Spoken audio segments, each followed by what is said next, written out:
አሰላሙ አሌይኩም ወራህመቱላሂ ወበረካቱ። እኔ የህግ ባለሙያ ሂክማ በድሩ እባላለሁ። ዛሬ የ90 ቀናት የህግ ግንዛቤ ፈተናችንን የመጀመሪያውንና የሁለተኛውን ቀን ትምህርት በአንድ ላይ ይዤላችሁ መጥቻለሁ። ብዙዎቻችሁ በጉጉት ሲጠብቁት የነበረውና በውስጡ የህፃናትን ብቻ ሳይሆን የእህቶቻችንንና የሴቶችን አጠቃላይ መብት በሸሪዓና በዓለማዊ ህግ በጥልቀት የዳሰስኩበት መጽሐፌ በአዲስ መልክ ተዘጋጅቶ አልቋል። ለመሆኑ የቤተሰብ ህግ ሲባል ለማን ብቻ ይመስላችኋል? ብዙዎቻችን በትዳር አጋሮች መካከል ያለውን ግንኙነት ብቻ የሚገዛ ይመስለናል። ነገር ግን እውነታው ከዚህ ሰፋ ያለ ነው።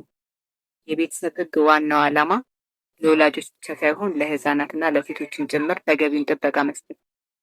ሴቶችና ህፃናት በህግ ፊት ያላቸውን መሰረታዊ መብቶች፣ በተለይም በማህበረሰባችን ውስጥ የሚከሰቱ እውነተኛ የፍርድ ቤት የክስ መዝገቦችንና የውርስ ክፍፍል ህጎችን በዚህ መጽሐፍ ውስጥ በሰፊው ያገኛል።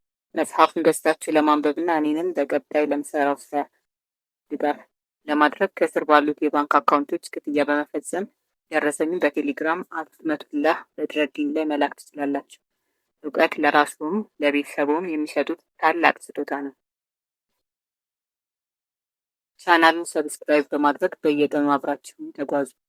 አመሰግናለሁ።